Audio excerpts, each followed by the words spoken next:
Hey there, it's Vyrrg, and we're going to talk about Heart of Steel today, how to counter it, and how to use it against Seekers. So here we have a 3v3 situation where a Seeker's alive, I've got a Vino, and I'm a Seeker. Ebrithalia knows that Heart of Steel is going to be the way that she can survive against my metal combo. I can't really take out a heavy armored character like her without metal, so if she can be immune to metal, I'm going to be in a bit of trouble there. So right there, you saw I had Ion Spike, I had Sack Slash, I had Edge Blur, everything going. Anybody would have died to that. But with Heart of Steel, I couldn't deal any damage to it. So for me to counter Heart of Steel has a 30-second cooldown. Edge Blur also has a 30-second cooldown. So what I've got to be able to do is to get her to use Heart of Steel without me using my Edge Blur. Which seems simple enough, but it's really hard to kind of force them to think that you're going to do it. So you've got to kind of train them to see what it looks like when I'm about to use Heart of Steel, and then use it consistently like that. So I'm using it the same way over and over. She sees me Sack Slash, she sees me Ion Spike, and then Heart of Steel, and then Edge Blur. She knows she's got a Heart of Steel to be immune to it. I know that I also have a Vino at this section, so I could potentially get her to purge my Heart of Steel right there. Heart of Steel bait, went for the Ion Spike. She knows the huge debuff, and Heart of Steel with a lot. So right now I've got an opening. I use my opening, but she's got a pop. So can't really get her, but that's kind of what you have to think about. You have to think about trying to force them to use Heart of Steel without you using your own Edge Blur. I like doing Ion Spike with an Occult Ice, because that's, I do that a lot with Edge Blur to take people out. And so they're kind of starting to learn that that's what they've got to do in order to survive my combos. So this fight right here, I don't end up killing her with a bait. Instead, I am able to get Miss Shy to purge her Heart of Steel at the exact right time, because I know she's going to have to use it, because she knows, Ebrithalia knows that she's got to use it if she's going to survive against my Edge Blur combo. So I'm just trying to explain right now to Miss Shy exactly what's happening. She doesn't really understand what's going on with the Heart of Steel. She doesn't know that that's what's keeping me from being able to kill her. So I tell her to use ulti. She does. We finally get the kill. Conan Barb. Conan Barb is a very tanky Barb. I believe he's full of it. He might be full strength. I don't know. He likes to use his Armageddon a lot, so I'm assuming that he's going to be full of it. But there you go. I was kind of taken aback. He used Heart of Steel, wasn't really ready for it, didn't check his genie beforehand. So now I've got to start thinking of ways to bait that Heart of Steel without me using my Edge Blur. I also see that he's spamming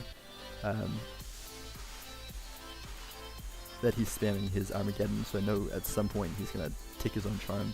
I'm going to start to use that. But you see right there, he was turtled. Edge Blur still would have killed him. Heart of Steel saved him. 30 seconds. I tried to get him to use it there, but just using physical skills, and he falls for it. Now I know that I've got the perfect time. I can Edge Blur combo him. But I just wasn't able to deal enough damage at that point. But, so that's kind of a good example though of how I can bait it. I can do the same beginning of my combo where I normally use Edge Blur, and then use something completely different, like a bunch of physical skills. There I took his Deaden, and then he turtled, so that was a good kill if he didn't have Deaden. But now that he doesn't have his Deaden, I can go in for the kill.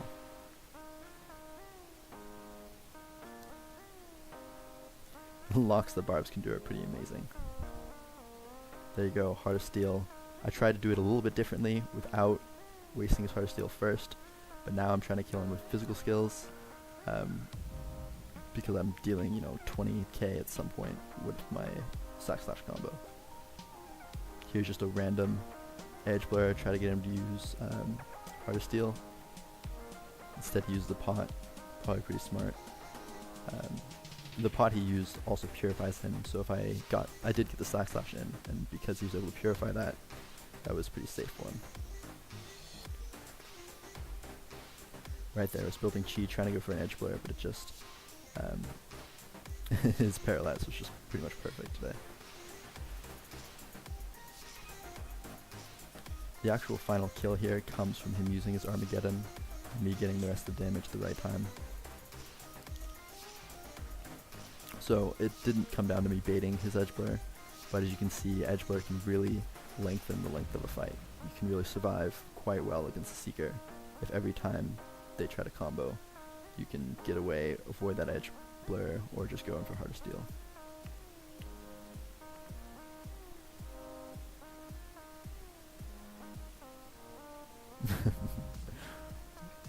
We both hit each other at the same time with our occult ice. I like using occult ice because Seekers lack crowd control so much, we lack CC, that having another free occult ice like that is really, really helpful. There it is. Pretty much kills himself, uses Armageddon, physical skills get him. Alright, flameofwar.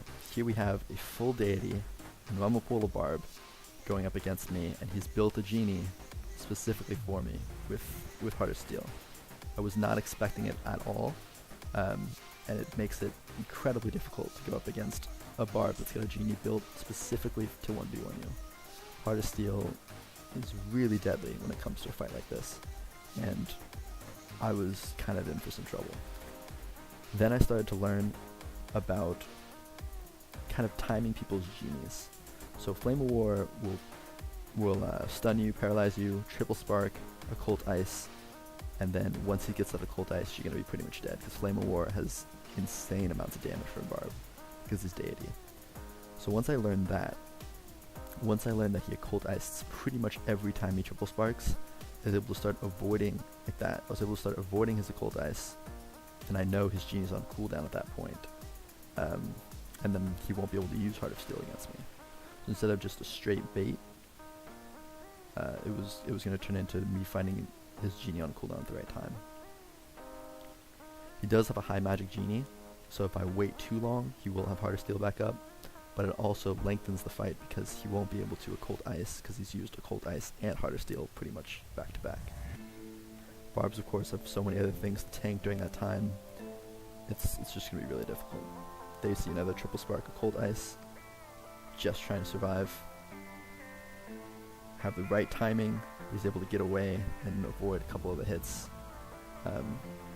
As you can see, it's very, very difficult for me to fight against someone incredibly tanky like Ebrithalia or flameofwar and have them use Heart of Steel. They're Heart of Steel with a perfect combo: Ion Spike, Sack Slash, and Edge Blare. It's such a low genie's energy cost skill, it's pretty spammable. You can use it basically every 30 seconds.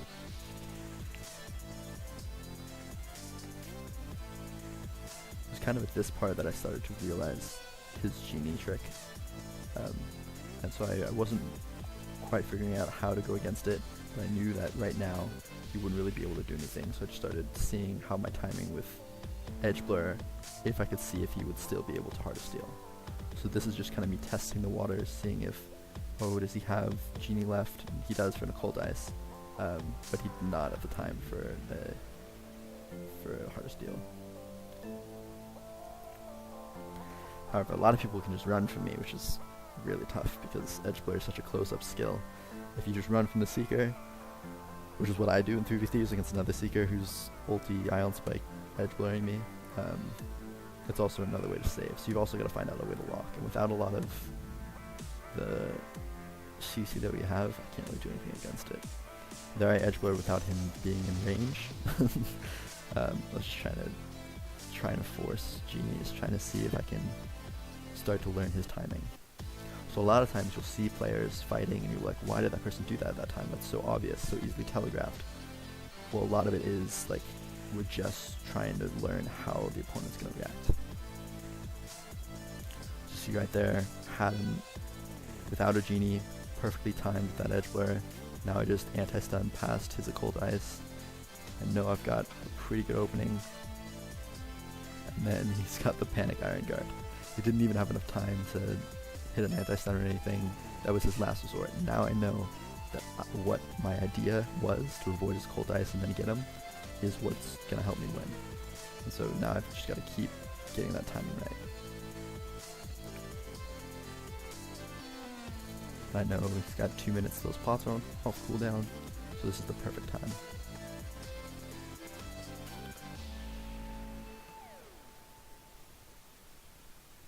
Just letting him waste chi there.